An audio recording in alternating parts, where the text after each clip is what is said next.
Hello courier দাদা, তুমি কিন্তু এখন ভুলেও আমার বাড়ির সামনে পার্সেল দিতে এসো না। তুমি ঠিক 1 ঘন্টা পরে আমার বাড়ির সামনে আসো। আরে আমার বর বাড়ির সামনে ডান্ডা নিয়ে দাঁড়িয়ে আছে, আমাকে তো ডান্ডাতে ঠান্ডা করবেই, সাথে তোমাকেও করবে। হ্যাঁ, তুমি কিন্তু ভুলেও আমার বাড়ির সামনে এসো না।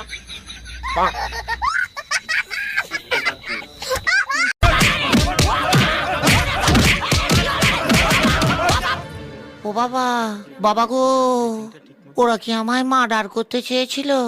এই শুনছো? কই তুমি? আমার ফোনটা আমার কাছে একটু দিয়ে যাও না। এই তোমার ফোনে এত নোটিফিকেশন আসে কেন? কে মেসেজ করে তোমারে?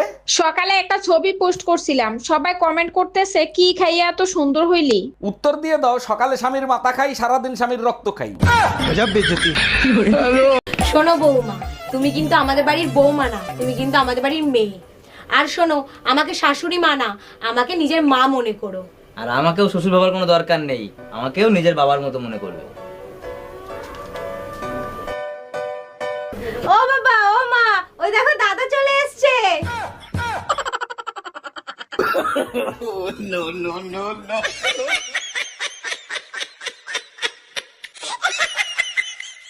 মায়াবতী, মায়াবতী না, মায়াবতী, মায়াবতী তোমাকে যে পেয়েছে সে গর্ভবতী। আরে গর্ভবতী না, ওটা ভাগ্যবতী। ও ভাগ্যবতী। হ্যালো, হ্যালো, কেমন আছেন আপনি? যেখানে রেখে গেছো তুমি সেখানেই পড়ে আছি আমি। তারপর বলেন, আপনি বিবাহিত না অবিবাহিত? তোমাকে পাইনি তাই বিয়ে করা হয়নি। আর তোমার? বাসায় আসো, বেলনের বাড়ি খাইলেই বুঝতে পারবা। Bye bye, tata.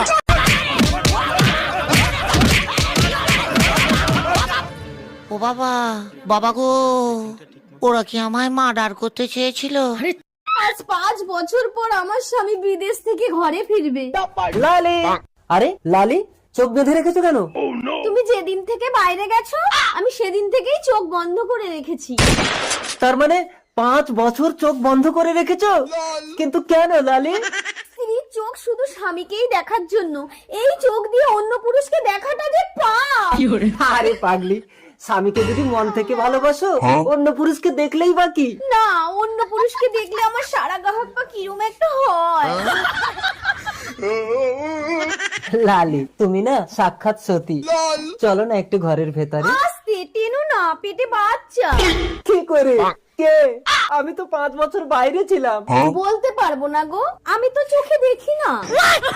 আমি কেন মরি না? ডাক্তার, পাশের বাড়ির ভাই আমাকে কিস করছে, তাতে কি আমি প্রেগনেন্ট হব? বোকা দেখছে, আপনার মতো বোকা কোনোদিন দেখি নাই। কিস করলে কেউ কোনোদিন প্রেগনেন্ট হয়? বোকা আমি না আপনি। ছেলেরা কখনো কিস করে ঠান্ডা হয় না, তাদেরকে ঠান্ডা করতে হয়। ও আচ্ছা, বুঝতে পারছি। তা কবে ঘটছে এই ঘটনা? গতকাল মাঝরাতে স্বপ্নের ভিতর। ভাবি, আপনার তো বিদেশি সিটিজেনশিপ, বাইরে কি সাথে করে নিয়ে যাবেন নাকি? জি অরুণ ভাই, আপনার ভাইয়ের পাসপোর্ট হয়ে গেছে, ভিসা আসলেই আপনার ভাইকে নিয়ে চলে যাব। আচ্ছা ভাবি, বিদেশে এত সুন্দর সুন্দর ছেলে রেখে আপনি দেশে বিয়ে করলেন কেন? বিদেশে জামাইয়ের উপর মুখ চালানো যায় না, নিষেধ আছে, তাই দেশে বিয়ে করছি।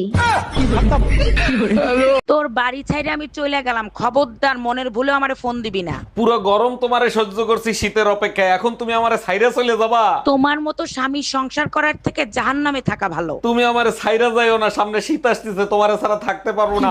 বাবু